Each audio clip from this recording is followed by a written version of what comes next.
I'd said during the draft that I thought Bo Nix, with an offensive coach in Sean Payton, not just an offensive coach, but a great offensive coach, had a chance to be great sooner than Jaden Daniels with a defensive coach or Caleb Williams with a defensive coach, and the kid has been.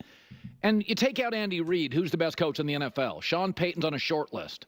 And to go 7-5 right now in a pretty secure playoff spot with this roster silences any of the critics Sean Payton has. I know everybody loves their athletes to be confident, and I'm okay with my coaches like Jim Harbaugh and Bill Belichick of being confident as well. Like, I'm okay with it. Sean Payton can rub people the wrong way. Remember, he talked about Nathaniel Hackett plays getting in late. He was right. Even the Jets demoted Nathaniel Hackett, and the media jumped all over Sean Payton. He was right.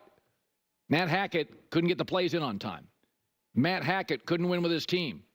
Sean Payton got the best of Russell Wilson by the end of last year and has now helped turn this football team. And they got Cleveland coming up. So it's not like they're slowing down. And Bo Nix has gotten better every 2 to 3 weeks. Arms better than we think. Super athletic. Calm, but confident. And, Sean Payton, we know it. We know he's a great play caller. He's a great head coach. Because with the same defensive players as last year, and their defense last year was a bit of a liability, especially early, they're outstanding. So, when I look at coaching, to me, coaching is a couple of things. One of them is, are you squeezing every bit of toothpaste out of the tube? Are you getting the last brush? And PFF, and I thought it was ridiculous, but they had this ranked as the 31st best roster. And I said this was my favorite over bet out of Vegas, over under future bets. I said, this is the best one on the board, 5.5. They're not a 13-win team. 9? I don't know. The best cornerback in the league, Cortland Sutton's excellent. Left tackle, backs, tight ends. Bo Nix had 61 college starts, so he's an older college player going into the NFL. So he's not like a 21-year-old like Lamar was coming in. He's been around, but I think this is what coaching looks like. And it's when you look at it's like Texas Hold'em. It's not just the cards. It's just not just the players. Texas Hold'em is confidence, it's strategy, it's knowing when to bluff. And I still think Denver is in cap hell. They are, and I still think the roster is thin. It is, but with a great coach and a really good rookie quarterback. It's like boxing having a great corner man, and I think that's what Bo Nix has. In fact, okay, let's talk about this, because there's a lot here with Bo Nix and Sean Payton and the Denver Broncos, and as you guys all know, I've been creating a lot of Bo Nix and Denver Broncos content, and it's so fascinating to me to see this all continue to unfold. I made a couple videos going into the weekend, and I recorded them on like Thursday or Friday, I think it was, and I had so much videos that I was like, okay, you know what, I gotta wait for these. I'll post this on like Monday or whatever, Tuesday. And I remember thinking, this is gonna be interesting because I don't know whether Bo Nix plays really good on Sunday or not. Like, everything that I'm saying is still relevant, but if he plays really bad and has a couple interceptions or whatever, and then I make a whole video on Monday about how great Bo Nix is, people will be like, oh yeah, he didn't look good against the Raiders or whatever. And I was like, all right, fingers crossed, like nothing too crazy happens, and we'll see how see how this all unfolds. And I talked about in the one video where it's just like, there's still not a lot of Bo Nix content and Denver Broncos, this, that, and the third. And it continues to be that way, because then even after this game, and again, it's not like this game was like the most amazing game ever, right? That this was just one of the games, right? That this was not like an out of the world rookie quarterback or rival game. But at the same time, he has been so consistent right now. And this Broncos team is continuing to find ways to win. Because like, as I talked about in my post-game breakdown of this game, right? They had less first downs, less total plays, less total yards, less passing, less rushing, more penalties. And they were still able to find a way to win this game. And that's so impressive when you are this young new team where no one expected them to really do much of anything, as Colin highlighted. You have a rookie quarterback. You're not flush. It's not like you're flushed with like some really top weapons, but you have a couple really strong weaknesses where it's like, yeah, you'll be able to find ways to win those types of games. Like, it's not that the Broncos necessarily have that. So the fact that they're able to find these ways to win, I just think it's wildly impressive. It really, really, really is. And they're continuing to show that they can win in different ways. There's definitely certain games where a game like this, the way it unfolds, you could say, this is actually not that good. Yeah, they won, but, right? And then we can go through all the buts and unpack it.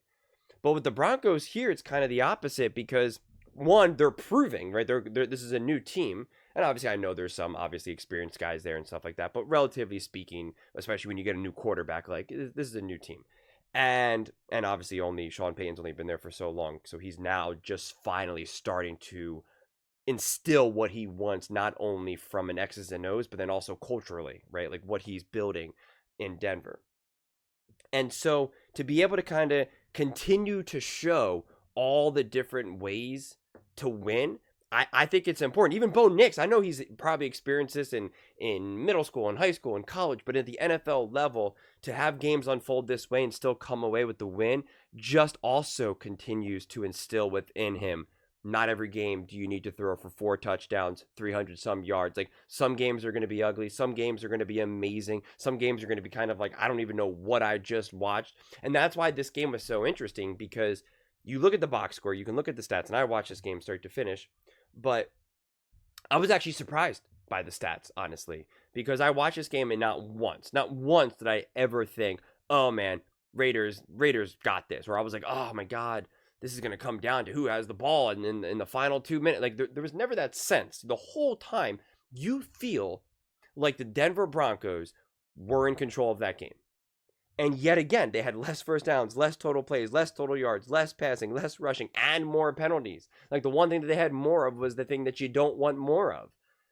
And to me, that's fascinating. And so I try to ask myself, well, why is that? What is the story here? What is the situation here? And it's just because this team is so well coached, so well prepared, so hyper confident.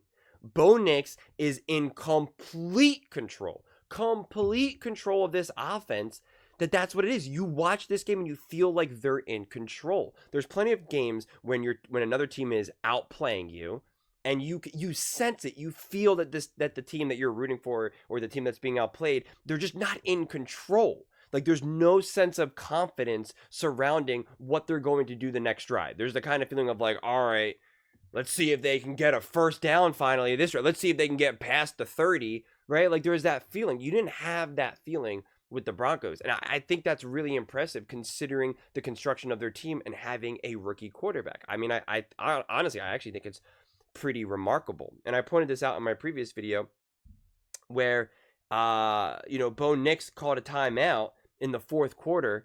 And again, it was the right move, the right decision. The fact that he had the confidence, the autonomy to make that call and to do it, not get flustered by the moment, not try to rush a play, not get some weird false start, not rush a play and then have it go bad, take us, like none of it, just completely in control. And then actually was frustrated with the ref and was yelling at the ref like he was a seasoned veteran, like he's been in the league for 10 years. And honestly, I'll take it as someone who used to officiate for various sports. Like, it's not so much I'm in favor of yelling at a ref, but if you treat yourself as kind of like a young, like earnest little rookie who's like, oh, excuse me, sir, what about this? Like, when you command the room, because Mark Sanchez tells a story in the NFL where he tried to bark at the ref, and the ref was pretty much like, stop. I don't know who you think you are, but stop, because he kind of talked about the differences of what Tom Brady can get away with and stuff like that. And it was a really honest, explanation of it, where he was just like, the ref was like, settle down, son, like pretty much like, get the heck out of my face. But the way how Bo Nix commands himself, the space he takes up in the room or on a field, you could see the ref immediately is like looking up at him and is like talking to him and giving him the respect. And that goes a long way. Because again, I can tell you from someone who was officiating before, like some people who I don't even know, the way how they just like kind of command that space, command your ear, you like automatically kind of respect them, honestly. Like it's a weird thing. You're kind of like, I don't know who you are, I don't even know why you're yelling at me, but like I'm gonna listen to you and for some reason treat you with respect. While some people, you're like, get out of my face, I don't want to hear anything you have to say. If you keep talking, you're out of here, I don't want to hear it. And it's weird. It's just like I you know, you can't always put it into words, but to see Bo Nix already command that, it just matters not only from just, again, from officiating, from being a leader in the locker room, talking with coaches, ownership, fans, media. It's all connected. It really is. And I just think it's wildly impressive. I really, really do. You know, what does he have? 0 turnovers in 14 quarters. I mean, it's just he's been wildly impressive. He's been wildly consistent. I think he's going to continue to evolve, grow, and get better. And like I've already said now in multiple videos, but I guess it bears worth repeating, I think the Broncos will be in legitimate to be a contender in this division. I think the Chiefs' reign is completely over, and I think it's going to be now a 3-team race between the Chiefs, not the Raiders, the Chiefs, the Broncos, and the Chargers. I mean, maybe if the Broncos get a coach, or maybe if the Raiders get a coach and a quarterback, we can get back to this being a 4-team division. But I just think the future is so bright, and at the end of the day, what you were hoping for this season, if you're a Broncos fan, is to just feel like you're going in the right direction, to just feel like you have the coach, you have the quarterback, you got the foundation of a team. This was never about winning the division this year, getting to the playoffs, not only getting to the playoffs, but winning a playoff game. Like, it was never about that. It was truly never about that. Obviously, you want to be able to be really competitive and be a contender sooner than possible, but the realistic expectations were never about that. And to me, considering that they've already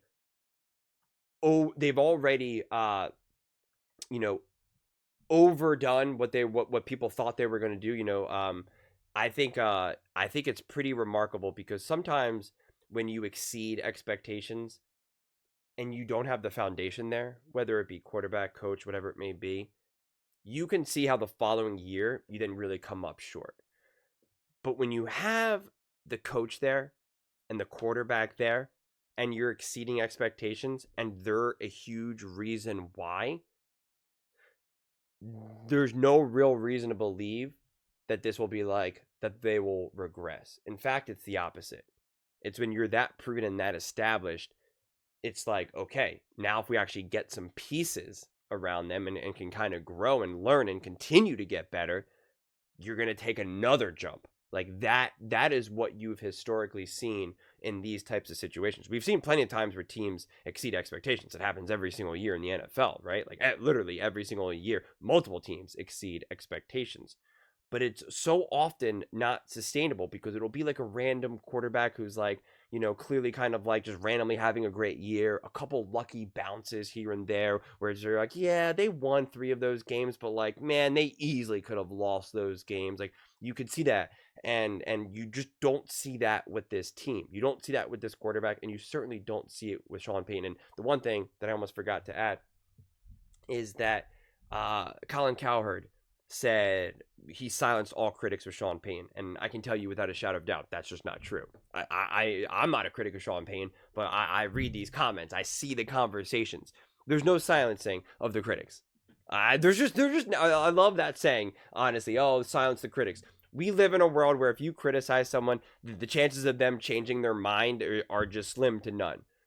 There's no Sean Payton and Bo Nix could win a Super Bowl, and people will still say that Bo Nix is not a franchise quarterback, and Sean Payton is not that good of a running back, a good of a coach, right? Like, so there's no silencing of critics. There never is, and there never will be. I still see people ripping Sean Payton, complaining about him, blaming him, and I think for whatever reason he'll just kind of always have that reputation, no matter what he does. So hey, who cares? Don't worry about them. But those are just my thoughts. I'd absolutely love to hear yours. What do you guys all think about the Denver Broncos, Bo Nix?